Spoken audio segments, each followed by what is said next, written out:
नमस्कार दोस्तों, आप कहानी सुन रहे हैं गोनू झा के शरण में दरबारी। यह बहुत ही मज़ेदार रोचक कहानी है। आगे कहानी बहुत ही मज़ेदार होने वाला है, तो इसी तरह आप कहानी में बने रहें। अगर अपने चैनल को सब्सक्राइब नहीं किया है तो चैनल को सब्सक्राइब करें। कहानी पूरा सुनने के बाद वीडियो को लाइक ज़रूर करें। तो कहानी आगे। गोनू झा की शरण में दरबारी। कहानी। गोनू झा अपने वाचातुरी से सबका दिल जीत लेते थे। महाराज उनकी प्रतिभा के कायल थे। कठिन से कठिन अवसर पर गोनू झा का सुझाव उन्हें जचता और वे उसे आजमाते। उलझने सुलझ जाती। प्रायः मिथिला नरेश भरे दरबार में गोनू झा के सुझावों की सराहना करते। समय समय पर गोनू झा को पुरस्कृत भी करते, जिसके कारण मिथिला दरबार के अधिकांश दरबारी उनसे चिढ़ते थे और ईर्ष्यावश उन्हें नीचा दिखाने का अवसर तलाशते रहते थे। गोनू झा इस स्थिति से परिचित थे, मगर इन बातों पर वे ध्यान नहीं देते थे कि उन्हें कौन क्या कहता है। मस्त रहना उनके स्वभाव में शामिल था। मिथिला नरेश के दरबार में एक बार एक बहेलिया एक तोता लेकर आया, जो समय के अनुसार उचित बातें बोल सकता था। जैसे सवेरा होने पर तोता गाता, सूरज निकला पूरब ओर, जागो भैया हो गई भोर। किसी आगंतुक की आहट पर वह पूछता, कौन हो भाई, कहां से आए हो, थोड़ी प्रतीक्षा करो, स्वामी विश्राम कर रहे हैं। किसी के प्रस्थान करने पर बोलता, अच्छा लगा आपसे मिलकर, फिर आइएगा, शुभ विदा। मिथिला नरेश को जब बहेलिये ने तोता दिखलाया तो उन्होंने उसे एक साधारण तोता समझा, लेकिन बहेलिया द्वारा चुटकी बजाए जाने पर तोते ने कहा, महाराज की जय हो, हम आपकी सेवा में समर्पित हैं। आदेश करें महाराज। महाराज तोता की मुग्धकारी आवाज सुनकर चकित हुए। उन्होंने बहेलिये से पूछा, ये और क्या बोलता है। बहेलिये के कुछ पूछने से पहले ही तोते ने जवाब दिया, बहुत कुछ महाराज। महाराज को तोता पसंद आया। बहेलिये ने महाराज को बताया कि समय के अनुसार स्थिति भांपकर ये तोता लगभग 100 तरह के वाक्य बोल सकता है। महाराज ने बहेलिये को तोते की मुंहमांगी कीमत देकर विदा किया। महाराज के लिए ये तोता अद्भुत था। बड़े जतन से सिखाया पढ़ाया गया ये तोता दरबार के लिए शोभा बन गया। महाराज ने उसके लिए अपने सिंहासन के पास ही एक मेज लगवा ली। जब महाराज दरबार में आते तो उनके साथ ये तोता भी पिंजरे में लाया जाता। जब महाराज महल में जाते तो उनके साथ तोते का पिंजरा भी ले जाया जाता। समय गुजरता गया और महाराज का इस तोते के साथ लगाव भी बढ़ता गया। दूसरे राज्यों से यदि कोई विशेष अतिथि महाराज से मिलने आता तो महाराज अपने तोते की कौतुक पैदा करने वाली पंक्तियों से उसे चमत्कृत करने में गौरव महसूस करते। एक दिन की बात है। महाराज को अचानक किसी कार्यवश दरबार से उठकर कहीं जाना पड़ा। जाते समय महाराज ने दरबारियों को निर्देश दिया कि वे तोते का ख्याल रखें तथा चेतावनी भी दी कि तोते के साथ यदि कोई छेड़छाड़ हुई तो किसी की खैर नहीं। संयोग था कि उस समय तक दरबार में गोनू झा नहीं आए थे। महाराज के जाने के बाद गोनू झा दरबार में आए तो पाया कि सभी दरबारी मोह लटकाए बैठे हैं। महाराज दरबार में नहीं है तथा तोता पिंजरे में मरा पड़ा है। गोनू झा ने एक दरबारी से पूछा, महाराज कहाँ हम, तोते की यह हालत किसने की। दरबारी ने उन्हें बताया, महाराज अचानक किसी काम से उठकर कहीं गए हैं तथा वे जाते जाते ये कह गए थे कि तोते का ख्याल रखना।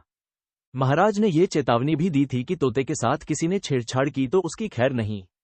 सभी दरबारी अपने आसनों पर बैठे महाराज के आने की प्रतीक्षा करते रहे। इस बीच न जाने किधर से एक संकरा सांप पिंजरे से लिपट गया। तोता के टे टे से हम लोगों का ध्यान उधर गया। हम लोग कुछ कर पाते इससे पहले ही सांप ने तोते को डंस लिया। पूरी कहानी सुनने के बाद गोनू झा गंभीर मुद्रा में अपने आसन पर जाकर बैठ गए। गोनू झा को चुप देखकर कुछ दरबारी उनके पास आए तथा उनसे पूछने लगे कि अब क्या होगा। महाराज जब पूछेंगे कि तोता कैसे मरा, इतने दरबारी एक तोता का ध्यान नहीं रख पाए, तब हम लोग क्या जवाब देंगे। गोनू झा ने उनसे कहा, आप लोग विद्वान हैं, मैं आपको जवाब सुझाऊं, यह मुझे शोभा नहीं देता। दरबारियों ने उनका कटाक्ष भांप लिया। फिर भी उनमें से कुछ ऐसे दरबारी गोनू झा के आसन के निकट आ गए जो वाकई गोनू झा के वाचातुर्य के प्रशंसक थे। उन लोगों के आग्रह पर गोनू झा ने कहा, ठीक है, तोते की मृत्यु की सूचना मैं अपने ढंग से महाराज को दे दूंगा, लेकिन आप सभी वही करेंगे जो मैं कहूंगा। तब तो ये जिम्मा मैं ले लूंगा और यदि आप में से एक भी आदमी मेरी बात से सहमत नहीं हो तो तब मैं इस मामले में नहीं पड़ूंगा। सभी दरबारी एक स्वर में बोले, पंडित जी, आप जो भी निर्देश दें उसका पालन हम लोग करेंगे। तब गोनू झा ने कहा, सबसे पहले तोते का पिंजरा आप दरबार से बाहर ले जाकर रख दीजिए। महाराज जब पिंजरे के बारे में पूछेंगे तो आप में से हर आदमी केवल यही कहेगा कि पिंजरा बाहर है। जब महाराज किसी को पिंजरा लाने के लिए कहें तो वह बाहर चला जाए मगर वापस नहीं आए। सभी ने गोनू झा का यह निर्देश मानने की स्वीकृति दे दी और बोले, बस पंडित जी, आप जैसा कहें हम करेंगे। हम आपकी शरण में हैं। नमस्कार दोस्तों, आप महाराज के कहानी क्रोध सुन से रहे हैं बचाने का बस आप ही कोई उपाय कर सकते हैं। जब महाराज दरबार में वापस आए तो पाया कि तोते का पिंजरा वहां नहीं है। उन्होंने दरबारियों से उसके बारे में पूछा तो जवाब मिला, बाहर है। महाराज ने पूछा, क्यों बाहर है? जाइए, उसे लेकर आइए। उन्होंने एक दरबारी को इशारा किया। दरबारी उठा बाहर चला गया, मगर लौटा नहीं। एक के बाद एक दरबारी भेजे गए मगर उनमें से कोई वापस नहीं आया। राजा तोते के लिए बेचैन थे। अंततः उन्होंने गोनू झा से कहा, क्या बात है, क्या तोता मर गया? गोनू झा ने कहा, महाराज, मैं ये कैसे कह सकता हूं, छोटा मोह बड़ी बात होगी। चलिए पंडित जी, हम स्वयं देखते हैं, मिथिला नरेश ने गोनू झा से कहा। गोनू झा तत्परता से उठे और महाराज के साथ चल पड़े। दरबार से बाहर निकलने पर महाराज ने दाएं बाएं सिर घुमाकर तोते के पिंजरे की खोज की तो उन्हें पास में ही रखा गया पिंजरा दिख गया। पिंजरे में तोता लुढ़का हुआ पड़ा था। उसे देखते ही महाराज विस्मित भाव में बोल पड़े, अरे, ये तो सचमुच ही मर गया है। गोनू झा ने कहा, जब आप बोल रहे हैं महाराज, तो सच ही होगा। महाराज समझ गए कि तोते की मौत की खबर दरबारी उनके डर के कारण ही उन्हें नहीं दे पाए। उन्होंने दरबार में जाकर शेष रह गए दरबारियों से कहा, तोते के मरने का मुझे बहुत दुख है मगर मैं जानता हूं कि इस तोते की मौत का कारण आप में से कोई नहीं है, इसलिए बिना किसी भय के आप मुझे बताएं कि तोते को क्या हो गया अचानक कि वह मर गया।